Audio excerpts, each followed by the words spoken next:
на времето и е в средата на така нареченият Аутощад. На 4 етажа са изложени 140 експоната. Но за един от тях може да бъде отделен цял етаж – Volkswagen Костенурка. В първите години в Волфсбург е произвеждан само той, по поръчка на правителството. Автомобилът за народа или автомобилът на силата чрез щастието. Важен елемент от концепцията тогава е колата да струва под 1000 райхсмарки. С други думи, мнозина трябва да могат да си позволят тази кола. Тя трябва да развива 100 км в час и да вози 4 или 2 възрастни и 3 деца. 100 км в час и среден разход от около 10 на 100. Първият по рода си автомобил идва от задния двор и трябва да се произвежда в правителствена фабрика. Производители като НСУ се съмняват, че народната кола ще се изплати. Разходите за разработката на двигателя са твърде големи. Развойната дейност в Щутгарт трае 4 години, преди първият народен автомобил да бъде създаден в един гараж с една ясна цел. В Съединените щати тя вече съществува. Форд създава Тин Лизи и от 1908 до 1928 година произвежда 15 милиона бройки от нея. Американците изпреварват европейците и, така да се каже, поставят автомобила на пътя. Но понятието народен автомобил и изобщо идеята за създаването на европейска кола за масите се зараждат при германските производители още през 20-те години. Единственият, който истински се занимава с въпроса, е Порше. Фердинанд Порше. В собствения си гараж инженерът създава първите 5 прототипа на народния автомобил. Мечтата за най-голямата автомобилна фабрика в Европа не се реализира. Преди войната са произведени 30 предсерийни модела. След това народната кола изчезва в едно чекмедже, откъдето е извадена едва след 45-та под ново име. Костенурката е началото на историята на Volkswagen, без никакво съмнение. Тип 11 е в продажба от 1946 година. Името Костенурка идва доста по-късно. На външен вид, с течение на времето, също настъпват промени. Задното стъкло претърпява много изменения. Ако погледнем най-първия прототип, той няма истинско задно стъкло, а само ламели. После идва така наречената Костенурка геврек. И името произлиза от формата. Ако погледнем отзад, стъклото изглежда до някъде като геврек. Това е било нужно, тъй като по това време не е имало възможност да се произвежда ефтино заоблено стъкло. Това продължава до средата на 50-те. След това геврекът става овали. Овали идва от овал. Впоследствие, от съображения за сигурност и комфорт, задното стъкло става все по-голямо. Тип 11 е най-успешният модел в следвоенните години и се превръща в символ на възхода след края на войната. Докато конкурентите наблюдават, Volkswagen създава едно специално изпълнение на успешния модел. Да, просто 1 милион. Това е невероятен брой през 1955 година, във времената на икономическото чудо. Трябва да се отпразнува подобаващо и така и става. Тогава е създаден този автомобил. Провинция Долна Саксония празнува своя пазарен успех. Едномилионният автомобил е знаков. Марката Made in Germany трябва отново да спечели доверие и сигурност не само сред клиентите. Това е направено, разбира се, и за персонала, който е произвел вече много Volkswagen-и. Колата е създадена като благодарност, така да се каже. Специалното изпълнение е блестящо, с обрамчени в бяло прозорци, златиста боя и хиляди бляскави камъчета, изработени специално в Южна Америка. През 1955 година специалната Костенурка блести с хромираните си лайсни и брони. Едновременно с това Volkswagen получава нова емблема. Емблемата, която се вижда на предния капак на Костенурката, е създадена през 50-те години. Тя изобразява стилизирания герб на град Волфсбург. Това е един вълк в зъбците на крепостната стена и отпред тече река Алер. През 1955 година интериорът е оборудван пестеливо. Милионният Volkswagen се отличава от другите чрез брокатовата си тапицерия. Таблото на този автомобил е много прегледно.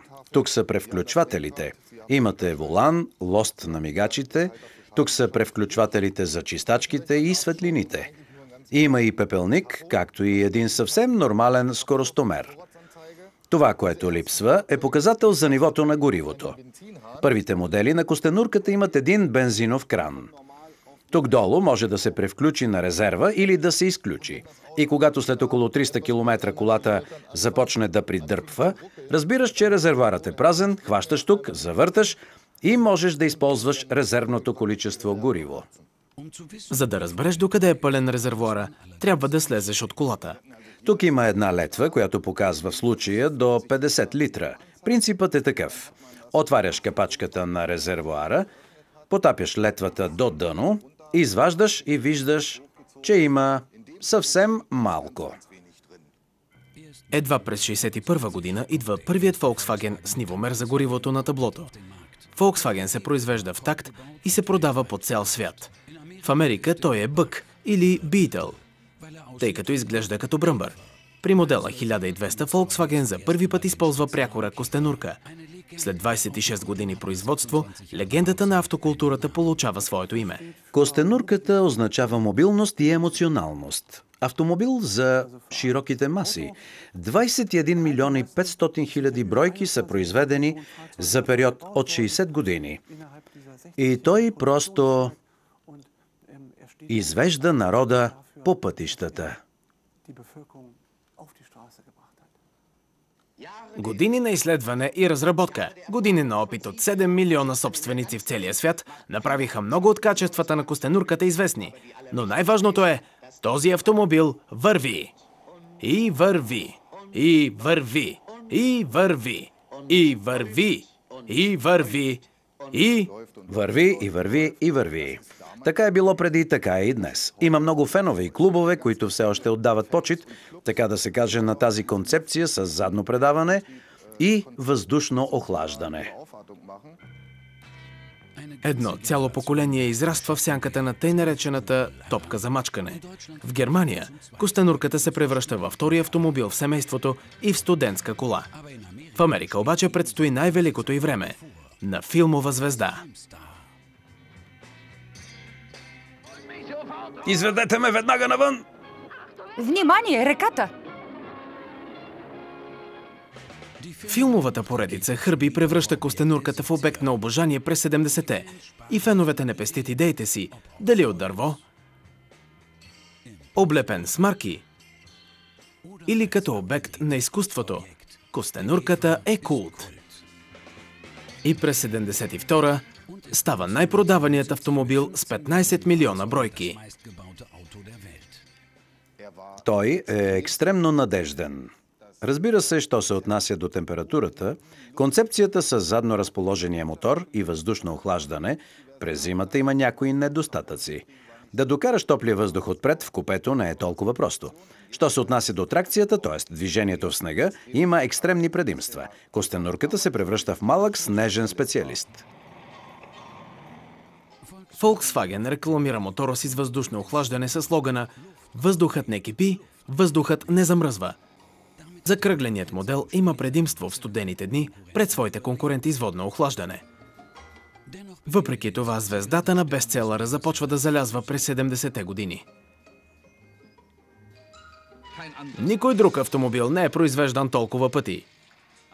На 19 януари 1978 година последната костенурка германско производство напуска поточната линия. Това е първият автомобил в много семейства след края на войната и това го прави и до днес много симпатичен. След края на производството в Германия, костенурката продължава да бъде произвеждана в Мексико. До 2003 година, когато Вочо е преустановен и там. В Германия мнозина са израснали с костенурката, но идва време за нещо ново, за нова генерация. През 60-те години вече проличава, че успехът на костенурката започва да спада. Още през втората половина на това десетилетие е взето решение за нов модел, за едно така наречено възложение за развитие. През 74-та той е готов и получава своето име – Volkswagen Golf. Задно разположеният двигател остава в историята. При Голф той е отпред и е с водно охлаждане. През 1974 година управителите залагат на нова концепция, защото Volkswagen е в криза, а костенурката определено е остаряла в Европа и Америка. Първоначално се обмисля какъв тип автомобил трябва да бъде предложен. Костенурката е с обли форми. Привлечени са млади инженери и най-вече млади дизайнери, специално от Италия. Един от тях е Джорджо Джуджаро от фирмата Итал Дизайн. Той създава изцяло нов автомобил. Съмненията са големи. Мнозина в концерна считат Голф за непродаваем. Прекалено малък за пълноразмерен автомобил и прекалено голям за малка кола. В своя дизайн, в моторизирането си, както и в своята компактност. Така че можем определено да кажем, той е основателят на компактния клас. Базовият Голф струва 7995 марки и е с 50 конски сили. Той е много рядък, тъй като Голф S с 70 конски сили е много по-обичан. Той струва допълнителни 700 марки, но предлага и много повече. Карусерията е изцяло нова, както и интериорът е създаден изцяло от начало.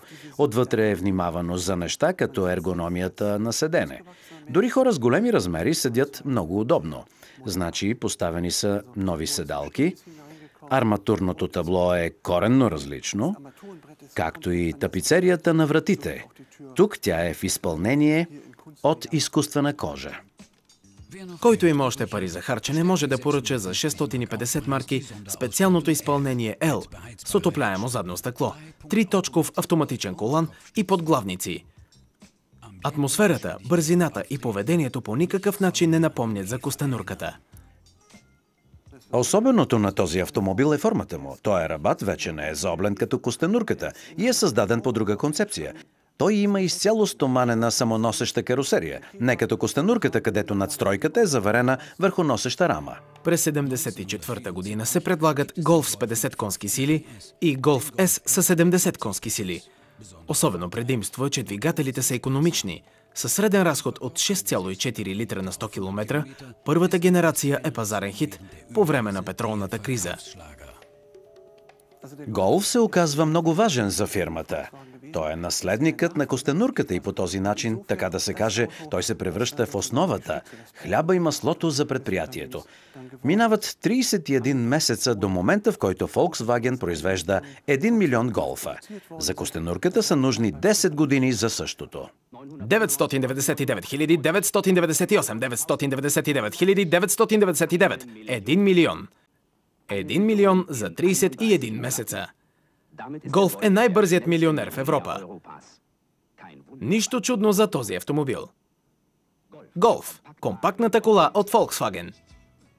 Голф се продава от само себе си. За 9 години са произведени над 6 милиона автомобила. Представете си, че ще бъде привлечена изцяло нова клиентела, но изненадващо купувачите са верните на марката, които преди са карали костенурката. Те са толкова въодушевени от новия модел, че приемат Голф и го купуват. Търсенето е толкова голямо, че още през 1983-та идва наследникът – Голф 2. Той запазва рабатите форми и компактните размери.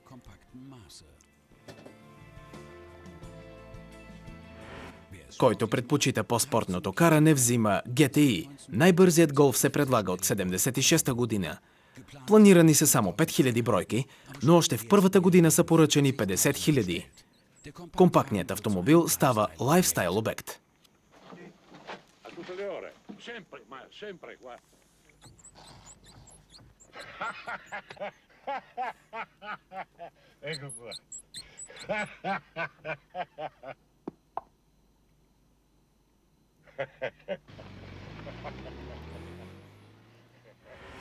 С третата генерация на Голф се въвеждат много промени. Рабатата форма е силно закръглена. Третият Голф има по-изискан интериор. За първи път за младото поколение се предлагат въздушни възглавници, централно заключване и бордкомпютър.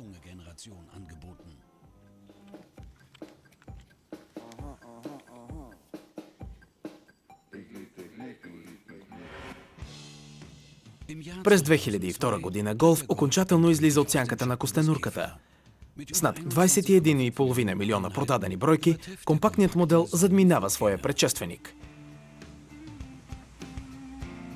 След 28 години Голф се превръща в най-продавания автомобил в света.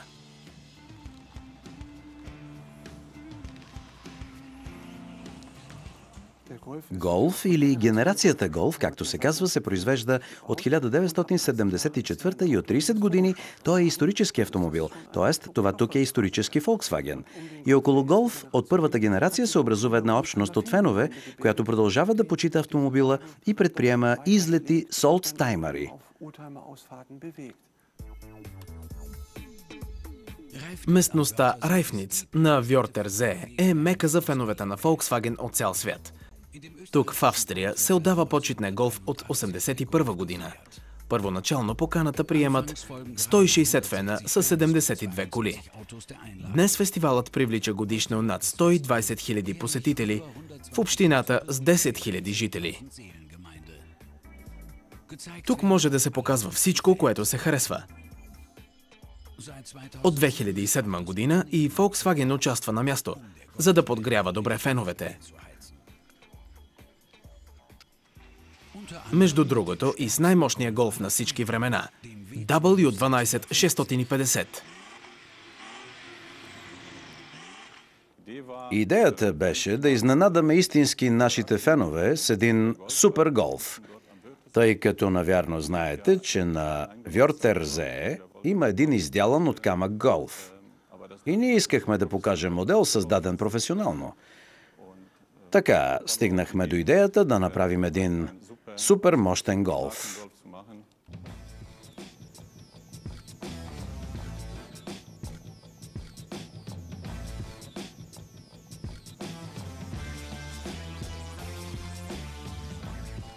Двигател 12 цилиндров.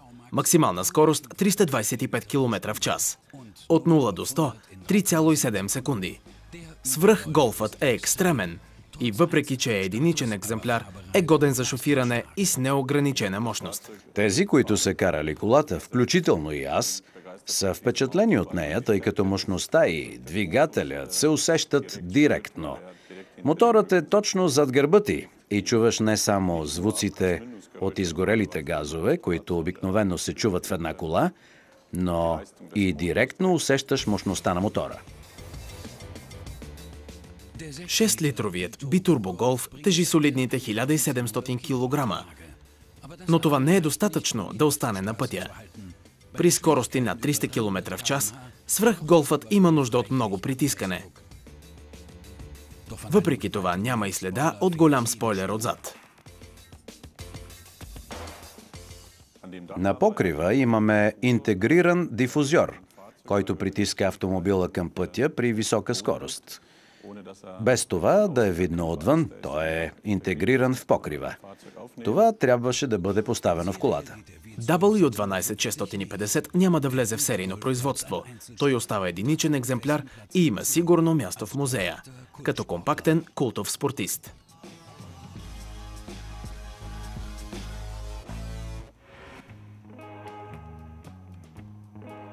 В сравнение с него, Т1 изглежда много по-скромен, въпреки че също е култов. Първият Були идва на пазара през 1950 година. Той е създаден върху преработено шаси на костенурката, което е използвано в завода като ван. Транспортер е роден от една идея. Той се базира на колата за превоз на плоскости. Това е логистичен автомобил, който се произвежда между 1945-1947 на базата на костенурката. Цената от 5850 марки отговаря на 2 годишни заплати на един служител. Т1 е прекалено скъп за частници. Транспортер от първата генерация е много важен автомобил за Volkswagen, тъй като заедно с костенурката е изцяло нов продукт. Излиза се от сферата на леките коли и се навлиза в тази на товарните. И с първия транспортер това се отдава много добре. След 12 години са произведени 1 милион буса от Volkswagen. И точно този е милионния бус. Тук е като специален модел Самба. в оригиналния си вид с 27 прозореца. Дори челното стъкло е разделено, което в Америка му носи името сплити – разделеният. В Германия се налага името Були, съкръщение от бус, и Лиферфаген – автомобил за доставки. Т1 е произвеждан в 8 различни варианта, от строителен автомобил до кемпер. Милионният е специална версия – Самба бус.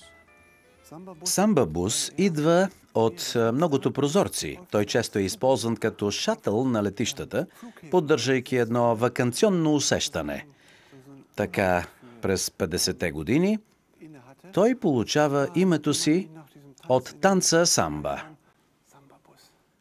Където напредъкът изисква бързина, където бързината изисква надежност, където от техниката и рентабилността се очаква максималното, там е нужен Volkswagen Transporter. Към серийното оборудване на Самба бус се числят лампено радио, място за деветима и шибедах. За целта купувачът трябва да се бръкне дълбоко. През 1955 година цената му е 8475 марки. Едно малко състояние. Самба бус е прият много добре. Преди всичко, той е прият много добре в Америка. В САЩ. Там се продава по-добре, отколкото тук в Европа. Относно бройките се говори, че половината от производството на тези автомобили е отишло за САЩ. В страната на неограничените възможности Самба бус се шофира от богати фамилии като втора кола и в последствие се предава на децата. Volkswagen Transporter дава началото на автомобилите за свободното време. Не само финансово, но и духовно, то е едно усещане за живота. Ако си представим, че през 60-те години в Съединените американски щати той е бил използван от хипитата, от генерацията на 68-ма, тогава не можем да говорим за пари, а за стил на живот. От 79-та Транспортер навлиза в третата си генерация. Т3 е новоразработен, с повече място и повече мощност. Були пораства. От 81-та Транспортер се предлага и с дизелов мотор. До третата генерация на Транспортер двигателят е отзад и едва при Т4 и Т5 агрегатът преминава отпред. Аналогично е на развитието на Голф. Ако се следват желанията на инженерите, тази кола ще населява пътищата на бъдещето. Еднолитровият автомобил.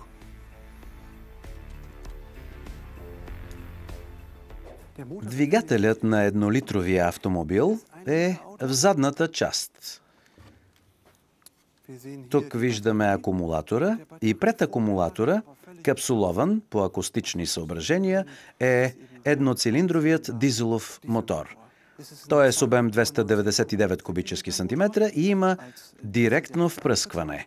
Тук виждаме масления филтър, картера, задвижването на клапаните, отгоре е капакът на клапаните и тук вътре работи буталото на самия двигател. Агрегатът е с мощност 8,5 конски сили. Максималната скорост е 120 км в час.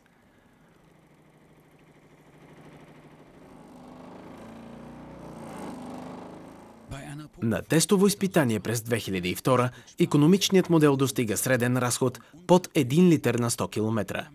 За да станат възможни тези данни изобщо, се осъществява концепция с олекотена карусерия. Еднолитровият автомобил тежи едва 290 кг.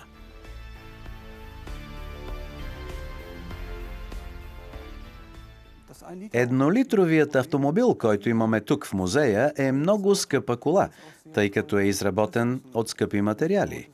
Той е алуминиев. Автомобил, който има малка маса, се задвижва с по-малко енергия до необходимата скорост за колите. Това се постига само с намаляване на теглото. Интериорът е оборудван ефективно.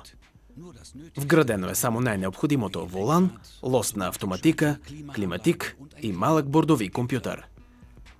Инженерите са се отказали от допълнителния комфорт.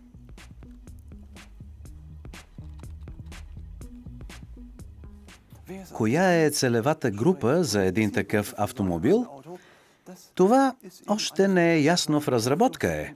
Затова и до днес от този прототип не е произлязло нищо. L2 е един от експонатите на къщата на времето от Volkswagen. Може би един ден ще достигне успехите на костенурката и на Golf и ще се подреди до своите братя – волфсбургските легенди на автомобилната култура.